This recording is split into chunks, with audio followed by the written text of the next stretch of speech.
आप देख रहे हैं 7 न्यूज। मैं आपके साथ मोहम्मद सलमान जुनैदी। सरकार के खिलाफ विद्यार्थियों का प्रदर्शन। एग्रीकल्चर यूनिवर्सिटी के विद्यार्थियों द्वारा अपनी मांगों को लेकर बीजापुर जिलाधिकारी को मनवी पत्र देकर आग्रह किया गया कि जिन लोगों को एग्रीकल्चर के बारे में ज्ञान नहीं है, ऐसे अधिकारियों को हम पर सरकार न थोपे और देसी प्रोग्राम और अन्य चीजों को लेकर अपनी मांग रखते हुए बीजापुर जिलाधिकारी के जरिए मुख्यमंत्री को मनवी पत्र दिया गया। इस मौके पर बात करते हुए कई विद्यार्थियों ने अपनी बात रखी है। देखिए।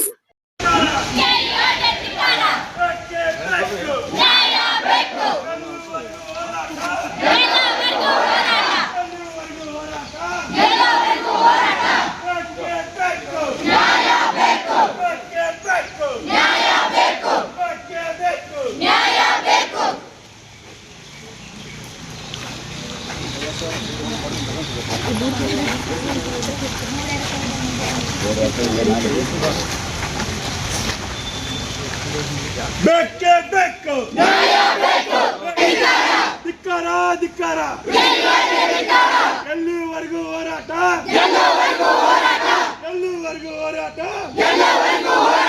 ಬೇಕೇ ಬೇಕು. ನಮಸ್ಕಾರ. ನಾವು ಎಲ್ಲರೂ ಕೃಷಿ ವಿದ್ಯಾಲಯ ವಿಜಯಪುರ ವಿದ್ಯಾರ್ಥಿಗಳು.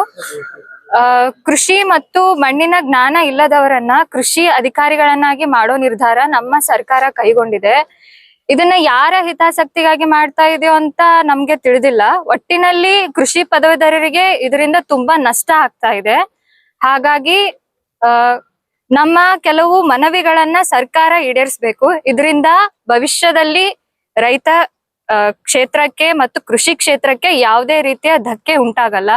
ಹಾಗಾಗಿ ಸರ್ಕಾರ ನಮ್ಮ ಮನವಿಗಳನ್ನ ಈಡೇರಿಸಬೇಕಾಗುತ್ತೆ. ನಮ್ಮ ಮನವಿಗಳೇನಂದ್ರೆ, ಮೊದಲನೇದು ICAR ಮಾನ್ಯತೆ ಇರ್ತಕ್ಕಂಥ ಕೃಷಿ ಪದವಿಗಳನ್ನು ಮಾತ್ರ AO ಮತ್ತು AO ಇಂತಹ ಕೃಷಿ ತಾಂತ್ರಿಕ ಹುದ್ದೆಗಳಿಗೆ ಆಯ್ಕೆ ಮಾಡ್ಕೋಬೇಕು.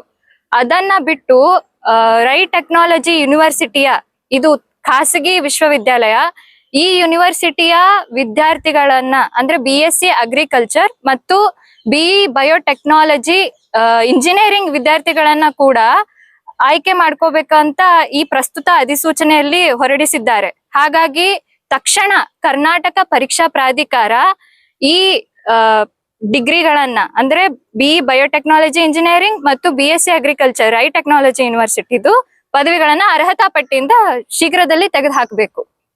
ಪ್ರತಿ ವರ್ಷ ಇನ್ನೊಂದು ಬೇಡಿಕೆ, ಪ್ರತಿ ವರ್ಷ AO ಮತ್ತು AAO ಹುದ್ದೆಗಳ ನೇಮಕಾತಿಯನ್ನ ಕಡ್ಡಾಯವಾಗಿ ನಮ್ಮ ರಾಜ್ಯದಲ್ಲಿ ಮಾಡಬೇಕು. ಮತ್ತೆ ಇದರಿಂದ ಈ ಸರ್ಕಾರದ ಗೊಂದಲಗಳಿಂದ ಸಮಯ ನಷ್ಟ ಆಗಿದೆ. ಹಾಗಾಗಿ ನೊಂದ ಅರ್ಹ ಅಭ್ಯರ್ಥಿಗಳ ಸಮಯ ಸಡಿಲಿಕೆಯನ್ನ ಸರ್ಕಾರ ನೀಡಬೇಕಾಗುತ್ತೆ. ನಾವು ಕೃಷಿ ವಿಶ್ವವಿದ್ಯಾಲಯ ಧಾರವಾಡ ಮತ್ತು ಕೃಷಿ ವಿದ್ಯಾಲಯ ವಿಜಯಪುರದವರು. ವಿಜಯಪುರ. ಹೌದು. ನನ್ನ ಹೆಸರು ಸುಧಾ ಕಟ್ಟಿಮನಿ. ನಾನು 3ನೇ ವರ್ಷದ ವಿದ್ಯಾರ್ಥಿ. ವಿದ್ಯಾಲಯ ವಿಜಯಪುರ, ಕೃಷಿ ವಿಶ್ವವಿದ್ಯಾಲಯ ಧಾರವಾಡದ ವಿದ್ಯಾರ್ಥಿಗಳು ಎಲ್ಲರೂ DC ಆಫೀಸಿಗೆ ಕೂಡಿದ್ದಾರೆ.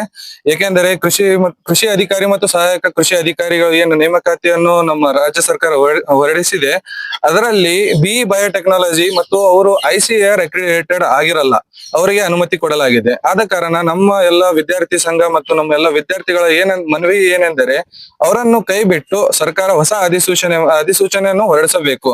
ಮತ್ತು ಏನ್ ಪ್ರತಿ ವರ್ಷ ಏನು ಫಸ್ಟ್ ಗೆ ಮಾಡ್ತಿದ್ರು, ಪ್ರತಿ ವರ್ಷ ನೇಮಕಾತಿಯನ್ನು ಹೆಂಗ್ ಮಾಡ್ತಿದ್ರು ಅದೇ ರೀತಿಯಾಗಿ ಈ ವರ್ಷನೂ ಪ್ರತಿ ವರ್ಷ ಹೆಂಗ್ ಮಾಡ್ತಾರಲ್ಲ ಅದೇ ರೀತಿಯಾಗಿ ಮಾಡಬೇಕಾಗಿ ವಿನಂತಿಯನ್ನು ಕೋರುತ್ತಿದ್ದೇವೆ. ಮತ್ತು ಪ್ರೈವೇಟ್ ಯೂನಿವರ್ಸಿಟೀಸ್ ಏನ್ ಮಾಡ್ತಾ ಇದಾರಲ್ಲ, ಪ್ರೈವೇಟ್ ಕಾಲೇಜಿಗೆ ಅಕ್ರಿಡೇಷನ್ ಏನ್ ಕೊಡ್ತಾ ಇದಾರಲ್ಲ ನಮ್ಮ ಸರ್ಕಾರ, ಅದನ್ನ ಕೈ ಬಿಟ್ಟು ನಮ್ ಏನು ರೈತ ಮಕ್ಕಳನ್ನ ಏನು ಓದ್ತಾ ಇದಾರಲ್ಲ, ಓನ್ಲಿ ಅಗ್ರಿಕಲ್ಚರ್ ಫಾರ್ ರೈತರು ಅಂತ ಮಾಡ್ತಿದ್ದೇವಲ್ಲ, ಅದನ್ನ ಕಂಟಿನ್ಯೂ ಮಾಡ್ಬೇಕಾಗಿ ವಿನಂತಿ ಕೋರುತ್ತಿದ್ದೇವೆ. ದೇಸಿ SSLC ದೇಸಿ ಪ್ರೋಗ್ರಾಮ್ ದೇಸಿ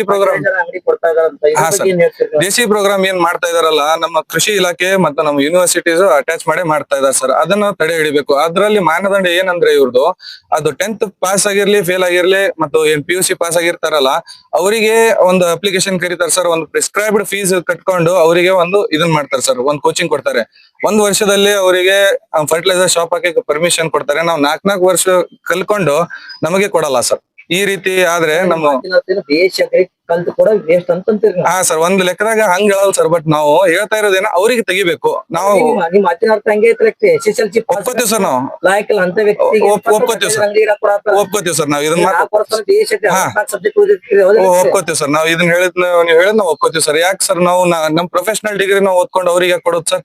ಈಗ ಎಕ್ಸಾಂಪಲ್ ಹೇಳ್ತೀವಿ ಸರ್, ನಾವ್ ಈಗ ಮೆಡಿಕಲ್ ಈಗ ಏನ್ ಮಾಡ್ತಾರಲ್ಲ sir, B pharma D pharma, ಈಗ ನಾರ್ಮಲ್ 10th ಪಾಸ್ ಆದವನಿಗೆ ಕೊಡ್ತಾರೇನ್ ಸರ್? ಅವರು ಕೊಡಲ್ಲ. ಅದೇ ರೀತಿ ನಮಗೂ ನಮ್ದೇನ್ ಪ್ರಿಸ್ಕ್ರೈಬ್ಡ್ ಏನ್ ಇದಾವೆ ಅದೇ ರೀತಿಯಾಗಿ ಹೋಗ್ಬೇಕಂತ ನಮ್ ವಿನಂತಿ ಸರ್ ಸರ್ಕಾರಿಗೆ ಮಾಡ್ತಾ ಇರೋದು. ಮೊಹಮ್ಮದ್ ಅಮೀರ್ ಅಂತ, MSc agriculture student, college of agriculture, Vijayapura. ನಮಸ್ಕಾರ, ನಾನು ಕೃಷಿ ವಿಶ್ವವಿದ್ಯಾಲಯ ಧಾರವಾಡ, ಕೃಷಿ ಮಹಾವಿದ್ಯಾಲಯ ವಿಜಯಪುರ ವತಿಯಿಂದ ನಮ್ಮ ವಿದ್ಯಾರ್ಥಿ ಸಂಘದಿಂದ ಮಾತನಾಡಲು ಬಯಸುತ್ತೇನೆ. ಸರ್, ನಾವು ಪ್ರೊಟೆಸ್ಟ್ ಮಾಡತ್ತಿದ್ದ ಕಾರಣ ಆರ್ ಡಿಮಾಂಡ್ಸ್ ನಾವು ಸಂಬಂಧ ನಾವು ಪ್ರೊಟೆಸ್ಟ್ ಮಾಡತ್ತೀವಿ. ಫಸ್ಟ್ ಡಿಮಾಂಡ್, ಅಗ್ರಿಕಲ್ಚರ್ ಆಫೀಸರ್ ಮತ್ತು ಅಸಿಸ್ಟೆಂಟ್ ಅಗ್ರಿಕಲ್ಚರ್ ಆಫೀಸರ್ ಏನೈತಲ್ಲ ಪ್ರತಿ ವರ್ಷ ನಡೆಸಬೇಕು. ಕೃಷಿ ಅಧಿಕಾರಿ ಹಾಗೂ ಸಹಾಯಕ ಕೃಷಿ ಅಧಿಕಾರಿ ಅನ್ನೋ ಒಂದು ಏನ್ ಎಕ್ಸಾಮ್ ನಡೆಸ್ತಾರಲ್ಲ, ಲಾಸ್ಟ್ ಟೈಮ್ 2016 ಒಳಗ್ ನಡೆಸ್ಯಾರ. ಈಗ ಅಗೇನ್ 2026 ಒಳಗ್ ನಡ್ಸತ್ತಾರ. ಗ್ಯಾಪ್ ಬಂದ್ಬಿಟ್ಟು 10 ವರ್ಷ ಆಯ್ತು. ಸರ್, ಈಗ ನೋಡಿದ್ರೆ 10 ವರ್ಷ ನಮ್ಕಿಂತ ದೊಡ್ಡವರಿಗೂ ಮತ್ತು ಈಗ ಕಲ್ತಂತ ಸ್ಟೂಡೆಂಟ್ಸಿಗೂ ಕಾಂಪಿಟೇಷನ್ ನೋಡಿದ್ರೆ ಆಬ್ವಿಯಸ್ಲಿ ಅವ್ರಿಗೆ ಹೆಚ್ಚು ನಾಲೆಜ್ ಇದ್ದೇ ಇರ್ತೈತಿ. ಯಾಕಂದ್ರೆ ಅವ್ರು BSc ಮಾಡಿರ್ತಾರೆ, MSc ಮಾಡಿರ್ತಾರೆ, PhD ಮಾಡಿರ್ತಾರೆ. ನಾವು ಜಸ್ಟ್ BSc ದಿಂದ ಪಾಸ್ ಔಟ್ ಆಗಿರ್ತೀವಿ. ಆಬ್ವಿಯಸ್ಲಿ ಅವರು ಈಗ BSc ಬೇಸ್ ಮ್ಯಾಗಿದು ಎಕ್ಸಾಮ್ ಇರ್ತಲ್ಲ, BSc ಪಾಸ್ ಅವ್ರಿಗೆ BSc ಎಕ್ಸಾಮ್ ಬರೋದು ಈಸಿ. ಸೊ ಆ ವರ್ಷ ಖಾಲಿ ಆಗಿದ್ದ ಏನ್ ಸೀಟ್ ಐತಲ್ಲ ಅದೇ ವರ್ಷ ಭರ್ತಿ ಮಾಡ್ಕೋಬೇಕನ್ನೋದು ನಮ್ದ ಮನವಿ ಆಗೈತಿ. ಇದು ಫಸ್ಟ್ ಡಿಮಾಂಡ್. ಸೆಕೆಂಡ್ ಡಿಮಾಂಡ್ ಬಂದ್ಬಿಟ್ಟು ಏನ್ ರೈಟೆಕ್ ಕಾಲೇಜ್ ಏನ್ ಅದಾವಲ್ಲ, ಆ ಒಂದು ಕಾಲೇಜಸ್ನು ಆ ಒಂದ್ ಕಾಲೇಜ್ ಒಳಗ ಆ ಒಂದ್ ಯೂನಿವರ್ಸಿಟಿ ಒಳಗ್ ಕಲ್ತಂತ ಸ್ಟೂಡೆಂಟ್ಸ್ನು ಈ ಒಂದ್ ಅಗ್ರಿಕಲ್ಚರ್ ಆಫೀಸರ್ ಮತ್ತು ಅಸಿಸ್ಟೆಂಟ್ ಅಗ್ರಿಕಲ್ಚರ್ ಆಫೀಸರ್ ಎಕ್ಸಾಮ್ ಬರ್ಯಾಕ ಎಲಿಜಿಬಲ್ ಅಂತ ಅಲೋ ಮಾಡ್ಯಾರ.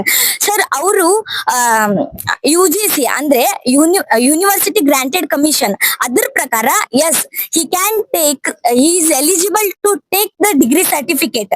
ಬಟ್ ಅದೊಂದು ಮಾತ್ರಕ್ಕೆ ಅವ್ರು ಏನ್ BSc ಅಗ್ರಿಕಲ್ಚರ್ ಕಲ್ತಂತ ಸ್ಟೂಡೆಂಟ್ಸ್ ತೆಳಗ ಏನ್ ಎಕ್ಸಾಮ್ಸ್ ಬರ್ತಾವಲ್ಲ, ಗೌರ್ಮೆಂಟ್ ಎಕ್ಸಾಮ್ಸ್, ಅದು ಎಲ್ಲಕ್ಕೂ ಅರ್ಹರ ಅಂತ ಏನಿಲ್ಲ. ಬಿಕಾಸ್ ಅವ್ರು ಯಾವುದೇ ಆದಂತ C&R ರೂಲ್ ಅಪ್ರೂವ್ಡ್ ಆಗಿಲ್ಲ ಅಂಡ್ ICAR ದಿಂದ ಅಪ್ರೂವ್ಡ್ ಆಗಿಲ್ಲ. ಇದು ಸೆಕೆಂಡ್ ಡಿಮಾಂಡ್. ಥರ್ಡ್ ಡಿಮಾಂಡ್ ಬಂದ್ಬಿಟ್ಟು ಪ್ರೈವೇಟ್ ಕಾಲೇಜಸ್ ತೆಗ್ಯಾತಾರ. ಸರ್, ಈಗ ನೋಡಿ, ಪ್ರೈವೇಟ್ ಕಾಲೇಜಸ್ ಅಂದ್ರೆ 5 to 6 lakh ಒಂದ್ ಸೀಟಿಗೆ ಅವ್ರು ತಗೊಂಡ ಡೊನೇಷನ್ ಮಾಡಿ ಆ ಒಂದು ಸ್ಟೂಡೆಂಟ್ ಗೆ ಅಗ್ರಿಕಲ್ಚರ್ BSc ಅಗ್ರಿಕಲ್ಚರ್ ಅನ್ನೋ ಒಂದು ಕೋರ್ಸ್ ಅನ್ನ ಕಲಿಸ್ತಾರೆ. ಈಗ ಅವರು 5 to 6 lakhs ಕೊಟ್ಟು ಜಸ್ಟ್ ಒಂದು ಕೋರ್ಸ್ ಕಲ್ಸಾಕ ಅರ್ಹರದಾರಂದ್ರ ಇವ್ರು ಮುಂದ್ ಬಂದ ಇಲ್ಲ ನಿನ್ ಮಗನೋ ಒಂದ್ 20-30 ಲಕ್ಷ ಕೊಡ್ತೀವಿ ಆಫೀಸರ್ ಆಗ್ತಾನ ಅಂದ್ರೆ ಅವ್ರು ಕೊಡಕ್ ಹಿಂಜರಿತಾರೇನು? ಇಲ್ಲ. ನಾವು ಬಂದಿದ್ದು ಎಲ್ಲ ಮೆರಿಟ್ ಮ್ಯಾಗ, ಪ್ರಾಕ್ಟಿಕಲ್ ನಾಲೆಜ್ ಮ್ಯಾಗ. ಸೊ ಅವರೆಲ್ಲ ಡೊನೇಷನ್ ಕೊಟ್ಟು ಬರ್ತಾರೆ. ಸೊ ಅಗ್ರಿಕಲ್ಚರ್ ನಿಮಗ ನಂಬರ್ ಆಫ್ ಕಾಲೇಜಸ್ ಇನ್ಕ್ರೀಸ್ ಮಾಡದೇ ಇತ್ತಂದ್ರ ನಂಬರ್ ಆಫ್ ಕಾಲೇಜ್ ಇನ್ಕ್ರೀಸ್ ಮಾಡೋದೇ ಇತ್ತಂದ್ರ ಸ್ಟೂಡೆಂಟ್ಸ್ ಕಾಂಪಿಟೇಷನ್ ಇನ್ಕ್ರೀಸ್ ಮಾಡೋದೇ ಇತ್ತಂದ್ರ ಗೌರ್ಮೆಂಟ್ ಕಾಲೇಜಸ್ ಇನ್ಕ್ರೀಸ್ ಮಾಡ್ರಿ, ಪ್ರೈವೇಟ್ ಕಾಲೇಜಸ್ ಇನ್ಕ್ರೀಸ್ ಮಾಡ್ಬೇಡ್ರಿ. ಯಾಕಂದ್ರ ಈಗ ಏನಾದ್ರು by chance private colleges increase ಮಾಡಿದ್ರಂದ್ರ ನಮಗ ಇಂಜಿನಿಯರಿಂಗ್ BSc ನರ್ಸಿಂಗ್ ಏನ್ ಮಾಡ್ತಿದಾರಲ್ಲ ಅವರಿಗೆ ನಮಗೆ ಯಾವ್ದೇ ಆದಂತ ಫರಕೆ ಬೀಳುದಿಲ್ಲ. ಅವರು ಪ್ರೈವೇಟ್ ಕಾಲೇಜಸ್ ತೆಗೆದ್ ಬೀದಿಗೆ ಬಂದಾರ, ನಾವು ಬೀದಿಗೆ ಬರ್ಬೇಕಾಗ್ತೈತಿ. ಸೊ ನಮ್ ಪ್ರೊಟೆಸ್ಟ್ ನಮ್ ಥರ್ಡ್ ಮನವಿ ಇದು ಆಗಿರ್ತೈತಿ. ಅಂಡ್ ಫೋರ್ತ್ ಮನವಿ ಏನಪ್ಪಾ ಅಂದ್ರ ಬಯೋಟೆಕ್ನಾಲಜಿದವರಿಗೂ ಅಲೋ ಮಾಡತ್ತಾರ. ಸರ್, ಅವ್ರಿದ್ದು ಇಂಜಿನಿಯರಿಂಗ್ ಕೋರ್ಸ್, ಅವ್ರಿಗಿದ್ದು ಟೆಕ್ನಿಕಲ್ ನಾಲೆಜ್, ನಮಗಿದ್ದು practical knowledge. So by chance ಅವ್ರ ಆಫೀಸರ್ ಆದ್ರು ಅಂದ್ರೂ ಅವ್ರ ಮುಂದ್ ಬಂದು ರೈತರಿಗೆ ಯಾವ ತರದ ಸಜೆಷನ್ ಮಾಡ್ತಾರೆ. ಅವ್ರಿಗೆ ಮಣ್ಣಿನ ಬಗ್ಗೆ ಗೊತ್ತಿರಲ್ಲ, ಯಾವುದೇ ಕ್ರಾಪ್ ಬಗ್ಗೆ ಗೊತ್ತಿರಲ್ಲ, ಯಾವುದೇ ಡಿಸೀಸ್ ಬಗ್ಗೆ ಗೊತ್ತಿರಲ್ಲ. ನಾವು 60 to 64 ಫುಲ್ ಒಂದು ಕ್ರಾಪ್ ಬಗ್ಗೆನೇ ಓದಿರ್ತೀವಿ. ಪ್ಲೀಸ್ ಅವ್ರಿಗೆ ಅಲೋ ಮಾಡ್ಬೇಡ್ರಿ ಅಂತ ನಮ್ದೊಂದು ಮನವಿ ಐತಿ.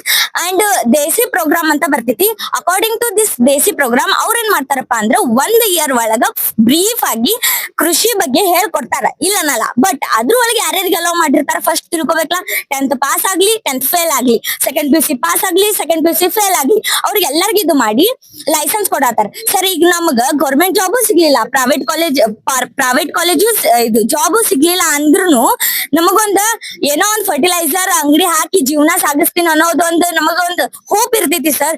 ಅವರು ಈಗ ಸಿಕ್ಕೋರಿಗೆ ಫರ್ಟಿಲೈಸರ್, ಬೀದಿಗೊಂದು ಫರ್ಟಿಲೈಸರ್ ಅಂಗಡಿ ಆದ್ರೆ ನಮ್ಮನ್ನ ಯಾರು ಕೇಳ್ತಾರೆ? ಸೊ ನಮಗಿಲ್ಲಿ ಎಲ್ಲಾ ರೀತಿಯಿಂದ ಅನ್ಯಾಯ ಆಗತೈತಿ. ಪ್ಲೀಸ್ ನಮ್ಮ ಸ್ಟೂಡೆಂಟ್ಸ್ ವತಿಯಿಂದ ಇದನ್ನ ಹೇಳಕ್ ಇಷ್ಟಪಡ್ತೀನಿ. ಪ್ಲೀಸ್ ಎಲ್ಲಾರು ಇದಕ್ಕೆ ರೆಸ್ಪಾನ್ಸ್ ಮಾಡಿ. ನನ್ನ ಹೆಸರು ಅಂಬಿಕಾ ಟೆಂಗ್ನಾಳ್.